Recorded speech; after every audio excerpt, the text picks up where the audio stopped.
Hello there, my name is Vlad and welcome to the Garage Animal channel.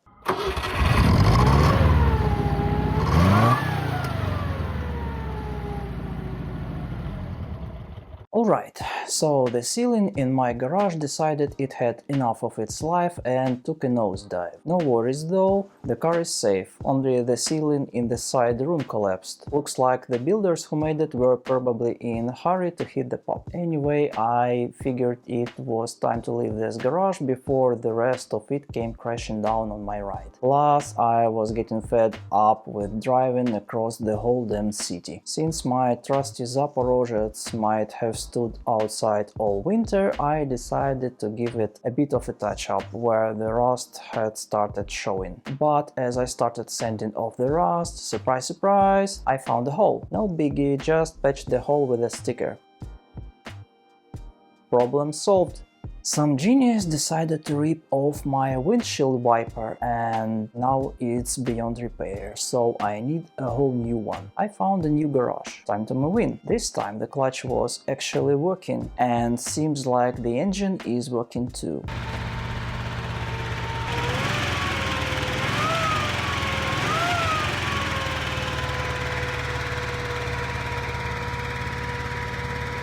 The new garage was only about 2 kilometers away, but I barely made it 500 meters before... Hey, there's something wrong with your ride. You left a huge oil slick at the start line. You have to end the race fast.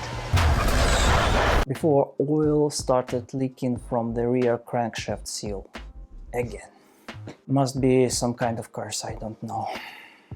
At that point I had two choices, call a tow truck or start praying, so yeah, I called the tow truck. Now about the new garage. It's pretty spacious, fits two cars, has an attic, a cellar, no inspection pit, but it does have a steel beam on the ceiling, meaning I can hang a chain hoist for engine work. I even got myself a pair of jack stands. Pulled the engine out and...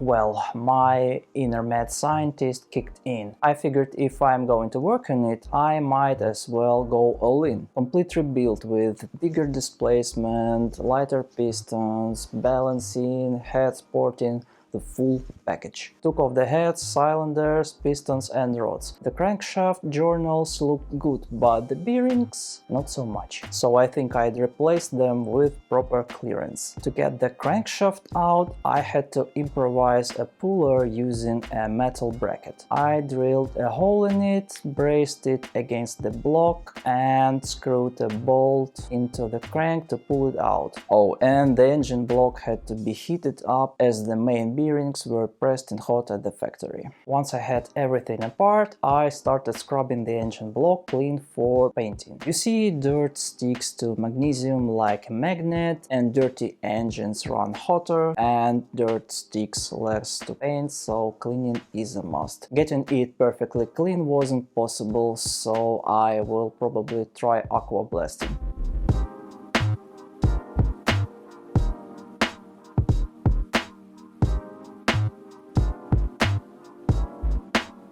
Meanwhile, the cylinder heads needed serious work. New exhaust studs, valve guide replacements, porting for better airflow and lubrication improvement. Also, the camshaft's bearing was shot, so I need to install an insert that wasn't even there from the factory. One major reason this engine lacks power is its heavy valves and weak springs. The valves tend to float, limiting the high RPM performance. Plus, the intake manifold is restrictive and the stock carb is tiny. The compression ratio is laughable, around 7.2. There are versions of this engine making 45 and 50 horsepower, just with different compression ratios and carbs. By the way, this engine's camshaft has surprisingly aggressive timing, wider duration than a Lada's, so in theory this little beast has potential, maybe even more than a Lada Toyota engine, well, except the reliability. While dreaming up my tuning plans, reality hit. I still needed something to drive to work, so I went hunting for a cheap temporary engine. Checked out a few rustic boat anchors at some scrap yards. Dudes were asking $75 for literal junk. Found a freshly rebuilt one for $560, which is equivalent of 2.24 Zaporozhets units. Kept searching and finally scored semi-complete engine for just $30. Even it was toast, I could still use it for parts.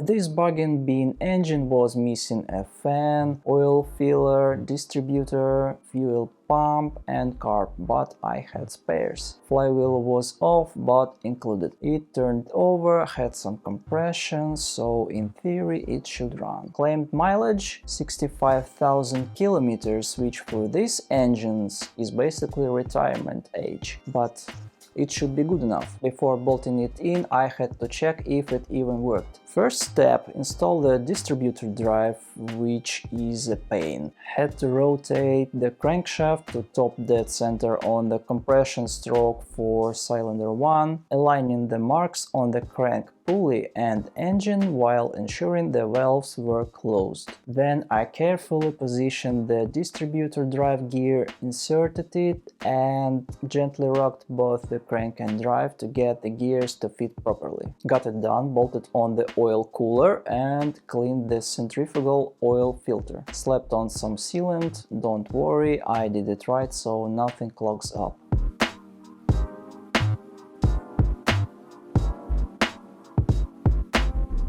Also installed the distributor oil filler neck and valve cover. Mounted the flywheel next. It only fits one way because one of the dowel pins has an offset, but for some reason it wasn't sitting properly. So we made the dumbest decision ever. We hammered it on.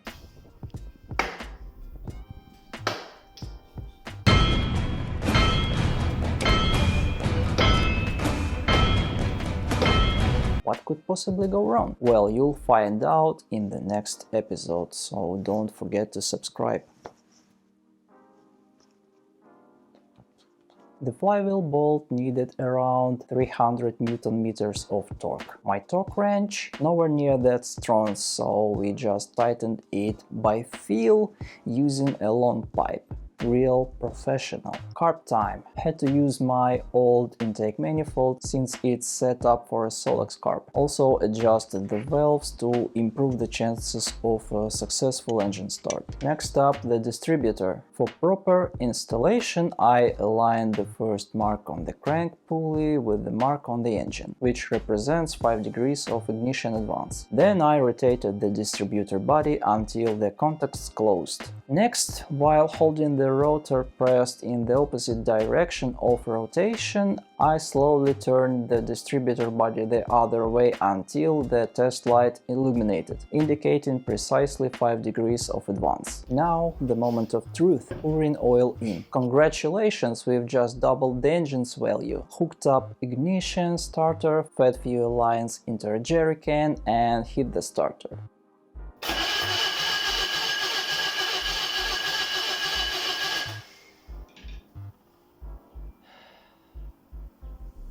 Nothing, not a single pop. Checked the spark directly from the coil? Yep. At the distributor? Nope.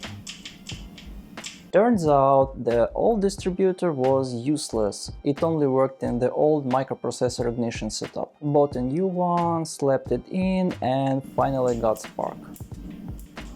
Try it again.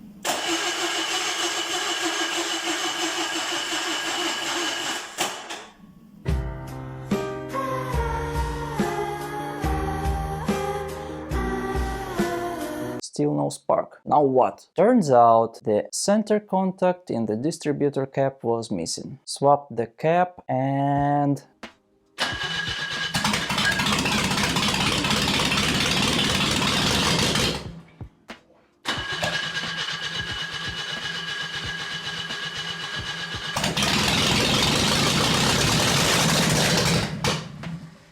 it fired up, loud as hell, but it was cool. Now that we know it runs, time for finishing touches. Retorque the heads, clean it up, adjust the valves, attach the gearbox and starter.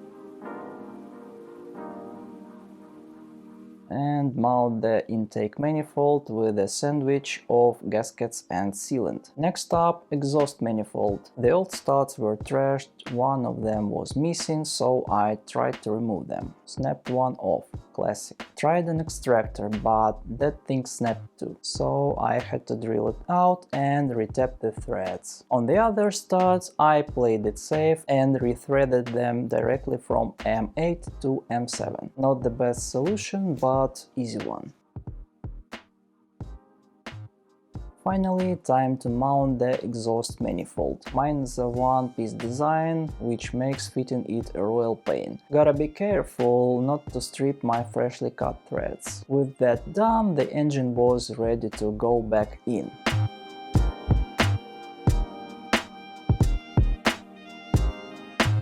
Rolled it under the car using some old good Egyptian engineering. Wood plank and rollers. Rolled the engine under the car, dropped the car down, lifted the engine up and bolted it in. Then came the final steps: fan, cooling shroud, carb with another gasket sealant sandwich, hoses, generator, wiring, distributor, air filter.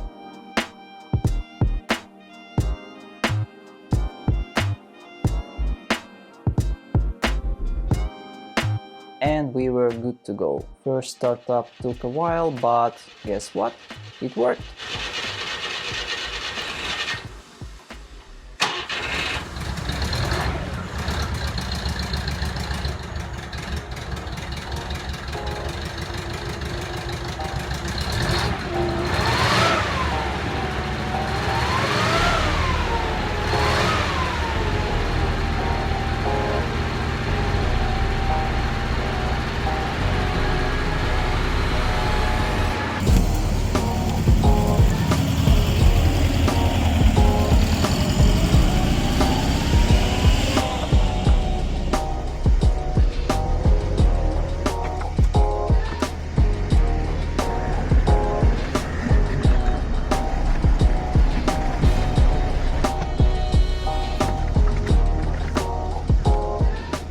This was one hell of a ride. Frustrating, educational, but insanely fun. And the adventures are just beginning. In the next video we'll see the consequences of all these brilliant decisions, so hit that subscribe button and stay tuned.